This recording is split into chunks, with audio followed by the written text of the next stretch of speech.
The sun was melting into the horizon, turning the endless stretch of Texas plains into a sea of gold and blood red. The air was still, heavy with dust and heat, and the only sound was the dry whisper of the wind against the grass. Emma tightened her grip on the steering wheel as her old pickup began to cough and wheeze. She had been driving for hours, chasing the last bit of daylight, hoping to make it into town before nightfall. But fate, as always, had other plans. The truck gave one last sputter before it died completely, jerking to a stop on the narrow dirt road. Smoke curled lazily from the hood, carrying with it the acrid scent of burnt oil.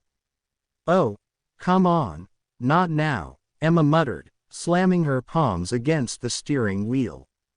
She climbed out, squinting at the open land around her. There was nothing. No houses, no barns, no sign of another soul for miles. The silence felt wrong, too deep, too still. Emma popped the hood, hoping it was something simple, a loose wire, maybe. But when she looked inside, confusion settled in her chest. The engine was hissing softly, but nothing looked familiar. Her father had always been the one to fix things. He'd taught her how to change a tire and fill the tank, but that was about it.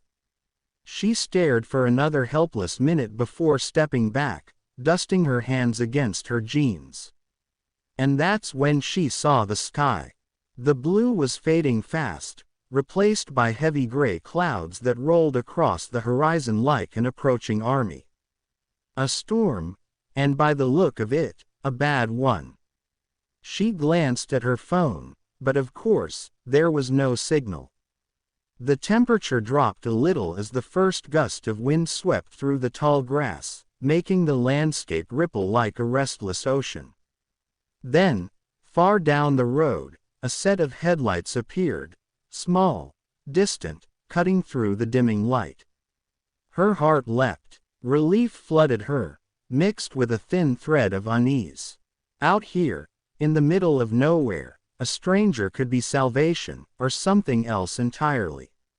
She waited, squinting as the truck approached. It was a big, dark Ford with mud-caked tires and a slow, deliberate pace. The driver pulled over and cut the engine, dust billowing around them. The door creaked open, and out stepped a tall man in a worn brown jacket and faded jeans. A wide-brimmed hat shaded most of his face, but the last streak of sunset caught his jaw, strong, lined with stubble. He looked older than her by maybe 10, 15 years, built like someone who spent his life outdoors.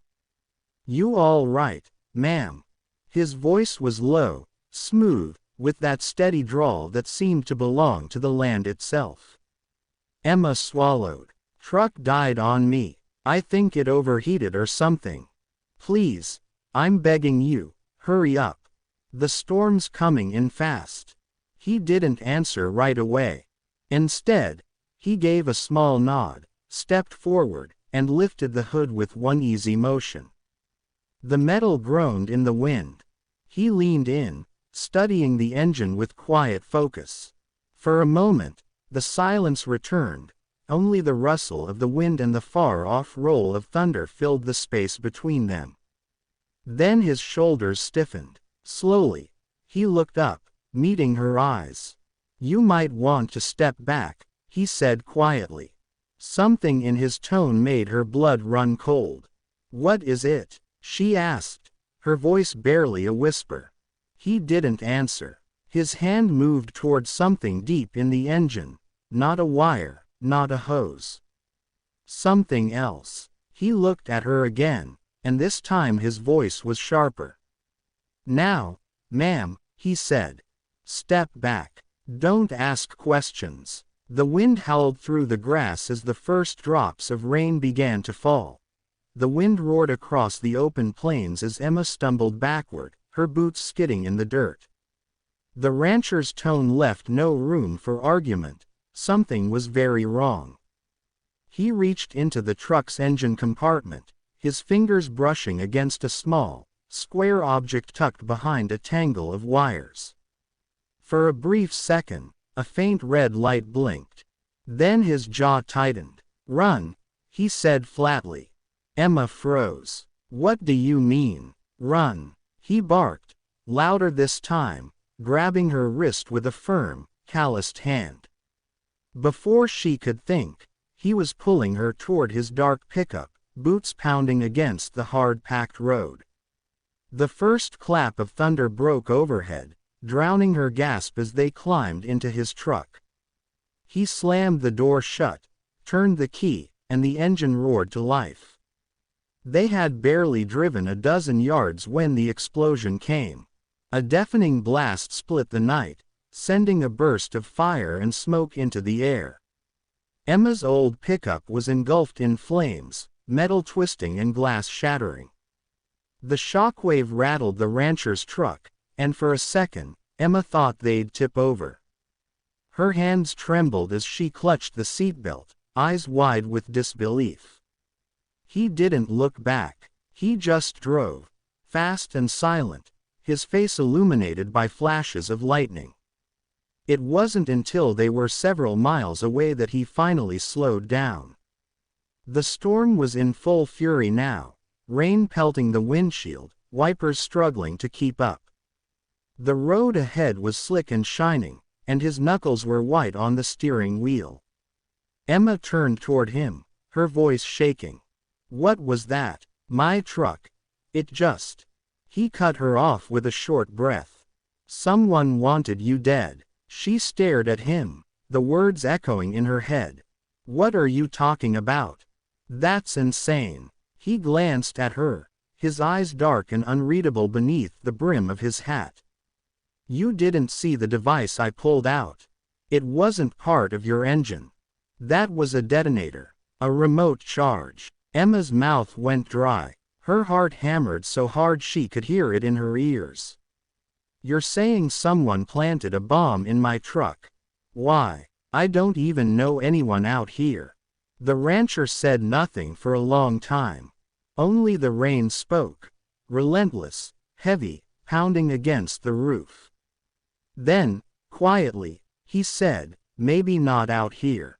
But someone followed you." She turned to him sharply. "How do you know that?" He hesitated, then exhaled through his nose. "Because I've been seeing the same black SUV on this road for 3 nights straight. Same license plate, same route. I thought they were after me, but now I'm not so sure." Emma's stomach twisted. None of this made sense. She had only moved to this county a month ago, trying to start fresh after a bad breakup and a city job that drained her. Who would want her dead? As the storm thundered around them, she studied the man beside her.